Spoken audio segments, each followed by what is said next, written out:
Hello everybody, my name is Jessica Mays and welcome to my presentation regarding climate change and the effect that it has been having on the landscape and the environment. Now to get started, we're going to talk about a little bit of an introduction to climate change. Now climate change there's no longer any arguments that it's not happening. It's happening, the temperatures are increasing and the impacts are happening all around us. Now, there are different types of impacts that it can be having, from increasing temperatures, rising sea levels, the polar ice caps in the Antarctic and the Arctic are melting, increasing the sea level, and just having an overall devastating impact on all the ecosystems.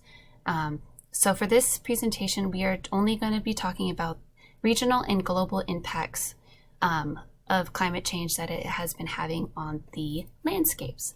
Now, for starters, we are going to go into regional impacts of climate change. Okay, so the first one I wanted to talk about is the less frequent and unpredictable rainfall. Now, rain in agriculture is very, very important. It promotes crop growth, it promotes yield, and not knowing how severe or how dependent we can be on the weather definitely impacts the agricultural industry. Now, if you're going about down lower to the equator, down towards the 30-degree latitude area, you're going to see a lot more droughts. So not only are you going to have unpredictable rainfall, you're going to have longer times of no water, no precipitation, and that can definitely impact the agricultural land and all of the soils. With those severe droughts, water becomes scarce. You have all the oceans. Well, not the oceans, you have the rivers, you have lakes, you have streams, you have all of these things adding up and drying up, and all those water supplies can greatly impact humanity and the species depending on those water sources for food and water. Now, the last part of the severe droughts and the rain is the soil degradation. Now, as the soil begins to dry up, the soil no longer begins to lose its nutrient value, which makes it harder to produce crops, makes it harder to produce yield. And then the animals and all of them, humanity, we have to migrate continuously, and these promotes decay and all of that stuff. So less frequent and unpredictable rainfall is definitely important impact on the landscape. Now, severe rain, so the unpredictable severe storms. Now, climate change with the increase in temperatures increases in rainfall. So we can have more devastating rainfall that promotes flooding. If you live next to hilly areas, it can promote landslides and affect the commercial industry. It can affect homes, it can affect habitats. And from this runoff and from the landslides, you get the increasing sediments into the ocean that can also increase the salinity of the ocean, which in turn affects the ecosystems in those waters. Now, with all of this rain and the severe storms that are becoming a thing because of climate change, you have lower water quality. And the lower water quality comes from the landslides, comes from the runoff and sediments that are going into the oceans, as well as parts of these runoff can produce heavy metals, phosphorus, nitrogen, and it just creates the harmful algal blooms. Now, the last one I wanted to talk about is kind of a polar opposite. So you have the increase in the droughts. So you have a lot of dry land. And then when you have a fire, the fires can become so much more severe than they were before because you have all of this dry soil, you have dry trees, you have dry plants, the whole entire land is dry. So you have a massive increase in fire hazard. Just looking at it, you can have burnt hillsides.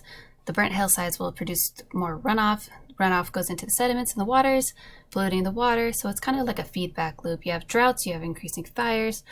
The increasing fires reduces your air quality. Just looking at that picture, you can see the smoke just rising from the ashes, and all of that goes into the greenhouse atmosphere, or greenhouse gases into the atmosphere. I apologize. And the burnt areas that see more frequent fires, you can't have the plants. Plants are having a hard time being able to reduce in these areas, and you have more carbon uptake. So those were the three on the regional impacts. Now we're going to look into the landscape impacts on the global scale, the entire world, what is going on in that area. So when we begin, we have the rising sea levels. So you have the Arctic and the Antarctic polar ice caps. Now these ice caps are melting, and as they melt, they increase the sea level. Now increasing sea levels can lead to floods, it can lead to the erosion of beaches, all of the coastal development properties are at serious risk when the sea level begins to rise. And rising sea levels also occurs because of the warming temperatures. Warming temperatures has the water expanding, etc.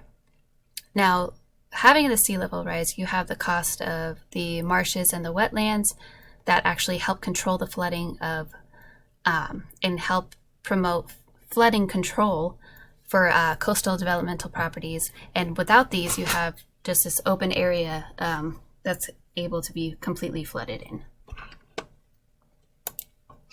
Now, we're looking at the polar ice caps melting. The polar ice caps melting, as I talked earlier, if you look at the top, you see that in 1980, it was huge. It took up most of that little area in the ocean. Now, in 2012, it's only a fraction of what it was in 1980. Now, the polar ice caps actually help promote the planet's albedo, and what that means is that the white reflects the solar radiation, which promotes cooling of the planet. Now, if you have this decrease in the albedo, you have increasing temperatures. The increasing temperatures promotes the rising sea level.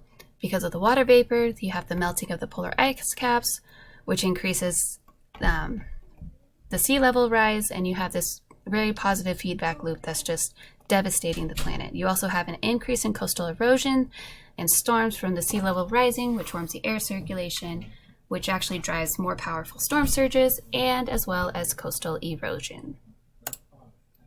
And that is my presentation. I hope you guys enjoyed it. I hope you guys got enough information about the landscape and the polar ice caps. And I do appreciate your time, and thank you very much.